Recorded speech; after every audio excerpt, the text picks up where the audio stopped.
Saludos, Masters de Star Wars. Yo soy la sombra del Imperio.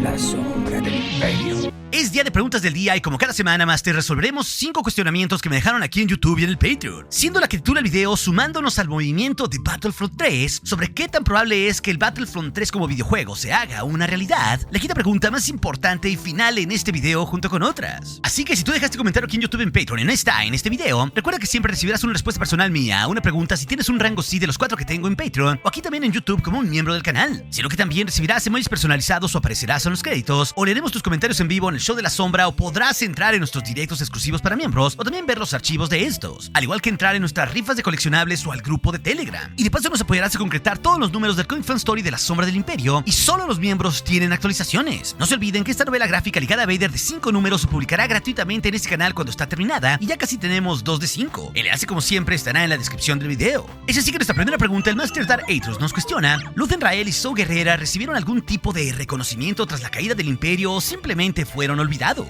Y dejaré que Luthen conteste por mí. Dinos, querido Luthen Rael, ¿qué te dieron? ¿Un Oscar, un Emmy o una estatua? Everything. Pero ya hablando en serio, Masters, en realidad hay poco sobre ambos personajes en el canon, sobre todo con Luthen, que es nuevo, y con Saw sabemos que se dividió de la alianza pese a que a un día lo abrazaron como un rebelde más y al final simplemente lo consideraban como un radical, similar a Luthen, aunque a él, claro, la rebelión de Mon y de Bail le deben todo. Así que creo que eventualmente en otras historias del futuro ambos héroes, sobre todo con Luthen, recibirán un digno homenaje. Y esto lo digo sobre todo con Luthen porque su hija Cleia ya vimos que vivió en Yavin 4 y aún desconocemos su destino futuro. Así que el hecho de que Cleia ande por ahí nos dice que la próxima vez que la veamos nos puede dar ella misma una referencia o un homenaje a su padre Rael. Algo que seguro es más probable que llegue en cómics y novelas futuras, y sobre todo lo digo en la trilogía de Reinado del Imperio de Alexander Freed que conecta con Andor y apenas tenemos en este 2025 la parte 1 de 3. Con Saw, claro, lo veo mucho menos probable. Es así que nuestra segunda pregunta, el Master Cristóbal Taiba nos cuestiona sobre si la gran calidad de Andor puede afectar de manera negativa la percepción de cierta gente de proyectos futuros de Star Wars con el simple hecho de que no sean tan buenas como Andor. Y esa es una muy buena pregunta, Masters, porque Andor dejó la vara muy arriba al ser el mejor contenido desde el Imperio Contraataca. Y creo que tras esto, Lucasfilm sí debe de hacer más productos así, hiperrealistas y adultos. Pero también es cierto que hay distintos tipos de Star Wars para distintas partes del fandom. No todo va a ser así como Andor, ni debe de ser así de adulto. Claro, hay dramas realistas y oscuros como Andor, pero también hay cosas juveniles como Skeleton Crew, que es divertida, que es un comic of age, pero también tiene su parte madura. Pero también hay otros contenidos que evocan al Star Wars más clásico como el Mandalorian, que es un western, o Ahsoka, que es lo más Star Wars que hay, porque tal cual es un western samurai que evoca muchísimo al cine de Kurosawa, que fue la referencia principal para George Lucas para hacer la saga y lo es ahora para Filoni. Again, it's like poetry, so if they rhyme. A lo que voy es que hay muchos tipos de Star Wars, los que ya les dije, y hasta La Rosa de Guadalupe de Acolyte, que es como una telenovela. Todos esos contenidos son para distintos subsegmentos de la población, como también lo es Young Jedi Adventures, que es para bebés. Lo hay para todos, para chicos, chicas, adolescentes o veteranos. Si tú crees que Star Wars es estático y que no se va a mover, Masters, y que siempre va a ser igual al de 1977, eso no va a pasar. Star Wars, como todo el contenido en el cine, siempre está cambiando. Claro, tampoco hay que olvidarnos que, como dijo el creador Lucas, Star Wars es algo para niños de 12 o 13 años, un comic of age. Por eso, hasta en una de las películas más juveniles de toda la saga, como lo es La Amenaza Fantasma, él jugó a que Jar Jar Binks fuera el corazón de esta, yendo a veces demasiado lejos y hasta tirándonos ahí chistes de pedos.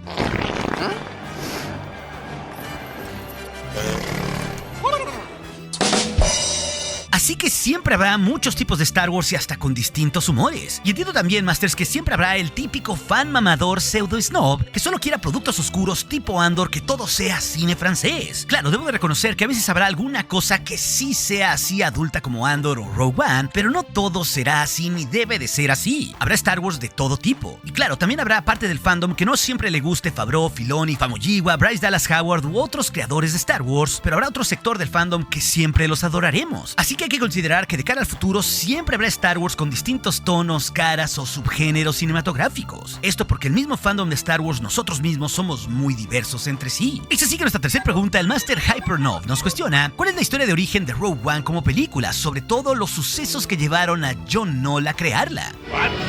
Y Y si ustedes creen, Masters, que Rogue One fue idea de Tony Gilroy o Gareth Edwards, están equivocados. Eso fue una idea original del jefe actual de todo ILM y uno de los vicepresidentes de Lucasfilm, alguien que trabajó por décadas codo a codo con George Lucas en persona, el mismísimo John Knoll. Y justo él, Masters, cuando inició la era Disney, fue quien se le ocurrió la idea de la primicia de Rogue One, partiendo de las letras de inicio del Star Wars original, que nos decían que un grupo de rebeldes había ganado su primera batalla contra el Imperio, robando los planos de la Estrella de la Muerte. Eso se plasmó en 1977 en letras y apenas vio la luz en Rogue One hasta el 2016, casi 40 años después, sabiendo ahora que Gene Erso, Cassian Andor o K2SO eran partes de esos héroes. Y justo pues John Knoll pichó esa idea a Kathleen Kennedy cuando comenzó la era Disney, y ya después se trajo a guionistas, a Gareth Edwards y a un segundo director y co-guionista que fue Tony Gilroy, para así crear el Rogue One que ahora conocemos, conectando pues con la historia que llevaría a los rebeldes a la batalla de Yavin y destruir también la Estrella de la Muerte.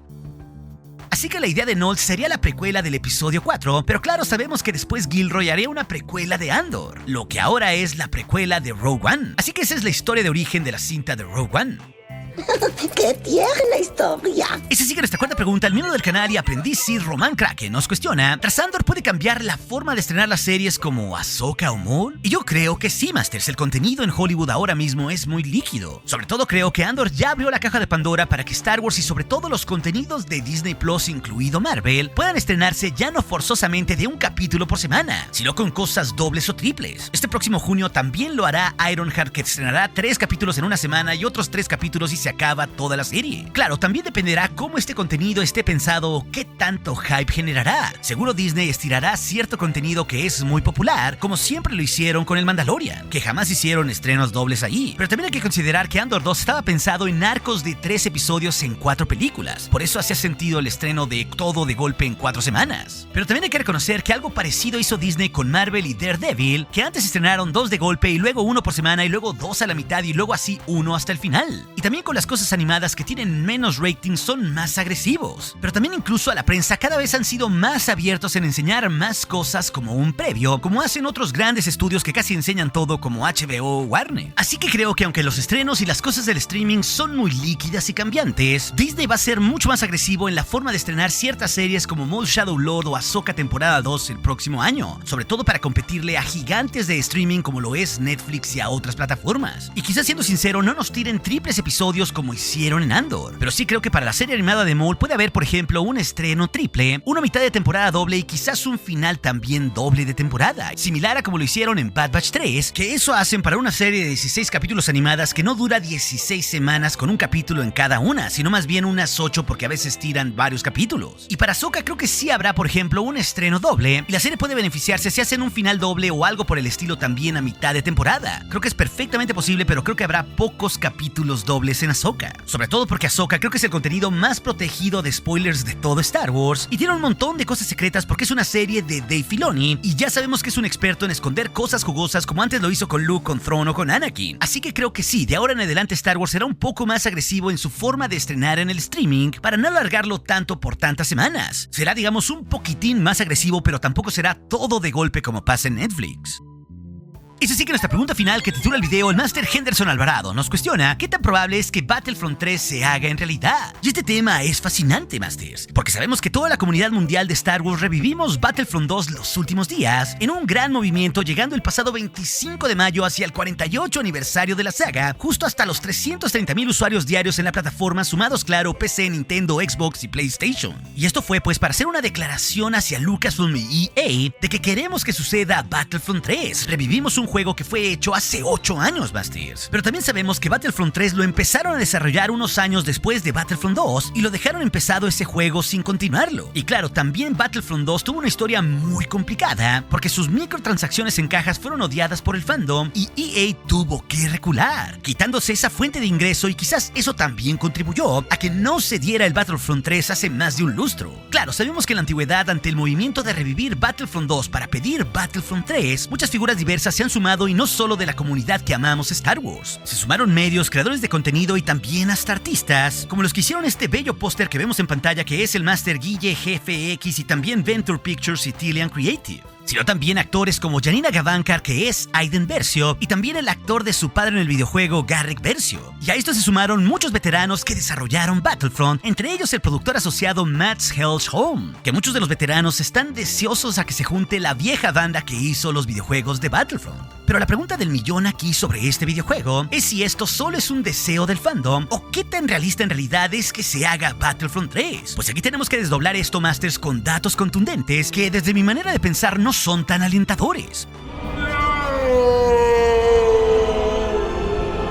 Así que empecemos por los números. Ahora mismo en Google Trends, los jugadores de Battlefront en búsquedas con los 300,000 jugadores del pico reciente no son ni una tercera parte de lo que fueron en el estreno de Battlefront 2 allá en 2017. Y ojo que con esta gráfica, viendo los últimos 10 años de 2015 a 2025, podemos ver como el pico más alto inclusive fue el Battlefront 1 cuando volvieron las secuelas. O sea, eso también significa que Star Wars ha perdido cierta relevancia cultural por no estar en los cines. El pico reciente no es nada comparado al que vivimos en 2015. Y también tenemos que considerar aquí las ventas de los juegos que fueron un éxito. Todos estos juegos de Star Wars alrededor de 4 meses completos después de haber sido estrenados. Para empezar aquí, Battlefront 1 en 2015 batió los récords tras estrenarse a la par del episodio 7 y consiguieron 14 millones de ventas 4 meses después, ya a inicios de 2016. Battlefront 2 repitió la dosis a la par del episodio 8 en 2017, pero quedó abajo del Battlefront 1 con 10 millones de copias vendidas para inicios de 2018. Y el reciente Jedi Fallen Order, estrenado a la par del episodio 9, igual que los videojuegos anteriores, todos en los diciembres de Star Wars, al inicio del 2020, 4 meses después de su estreno, había hecho las mismas ventas de Battlefront 2, 10 millones de copias. Y hay que reconocer que todos esos juegos fueron de EA y Star Wars en asociación. Esto nos da contexto de cómo estos juegos sí fueron un éxito, e incluso Fallen Order ya después tuvo toda una corrida en el top 10 de ventas de los juegos de la industria ese año, superando las 25 millones de copias con los meses y también con los descuentos.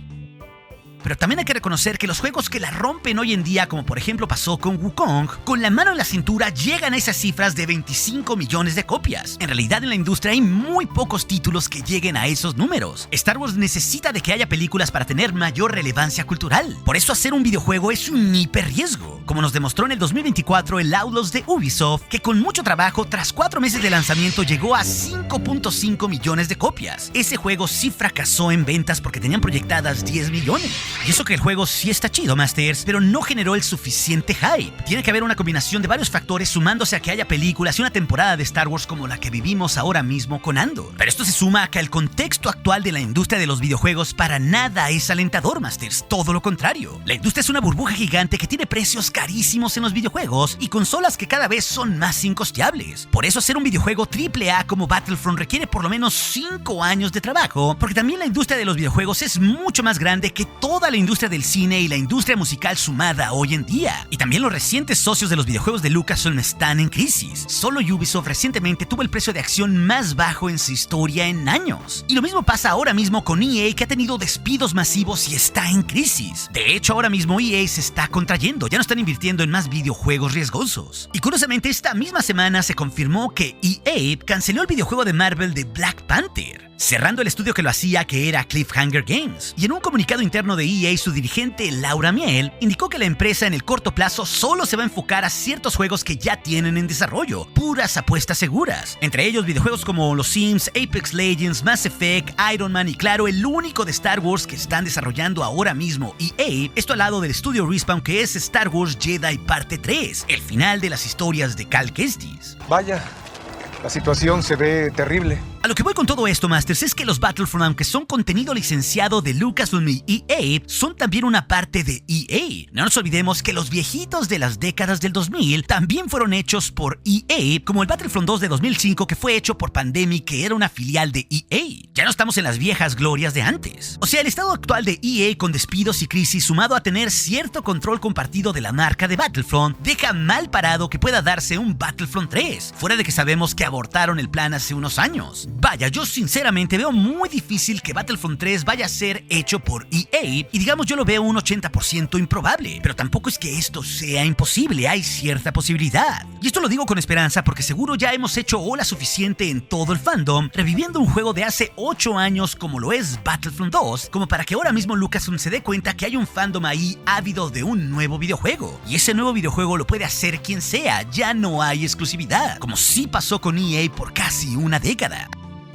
Así que bien, Lucasfilm Games puede asociarse con alguien más. Ahí sí está la esperanza, aunque también requieran invertirle millones. También hay una lejana posibilidad de que EA se asocie con otro estudio o algo así que lo hagan, pero creo más bien que la forma de cómo sí puede hacerse un Battlefront 3 es que otro estudio asuma este megaproyecto, ahora que viene un renacer de Star Wars en los cines de forma cultural, con películas como El Mandalorian, Starfighter, el 50 aniversario de la saga o la peli de Filoni, sumado también a los rumorados episodios 10 al 12 de Simon Kinberg. Este momentum cultural de los próximos 5 años con el regreso a los cines de Star Wars sumado a las series, sí puede hacer que algún estudio en los videojuegos compre la idea de hacer Battlefront 3 o al menos un videojuego de balazos con otro nombre. Ahí sí le veo buenas chances, pero no con EA a la cabeza. El momentum pues es con el regreso a los cines los próximos 5 años. Y ojo, como les digo, no tiene que llamarse Battlefront, no tienen que usar la misma marca, aunque claro, por nostalgia funcionaría más. Pero si lo hace alguien más, puede llamarse así como Galactic War o con otro nombre de un simple juego de balazos, pero que quede para Star Wars. Pero bueno, Master, si se hace Battlefront 3 y si algún estudio lo llega a retomar, por lo menos deberemos esperar 4 o 5 años más. O sea, mínimo para verlo de aquí al final de la década. Por eso es tan importante hacernos escuchar ahora mismo, porque los resultados vendrán hasta en mediano plazo. Así que si queremos que esto se haga, hay que hacernos notar en las redes para volver a jugar Battlefront 3 con personajes icónicos como lo es Ahsoka, que no la tuvimos, con Luke o con el Mandalorian, que ahora mismo se vuela la barda, inclusive claro con el propio niño Grogu. Así que ojalá pueda darse Battlefront 3, aunque esto aún se ve lejano. Pero si también quieres saber más y del aprendiz de Maul en su serie, Darth Talon podría ser la villana del futuro de la saga, esa historia de las preguntas del día te la dejaré aquí en las pantallas finales junto con otras. Y recuerde, nuestro aliado es la fuerza y un poderoso aliado es hasta aquí su amigo, la sombra del imperio.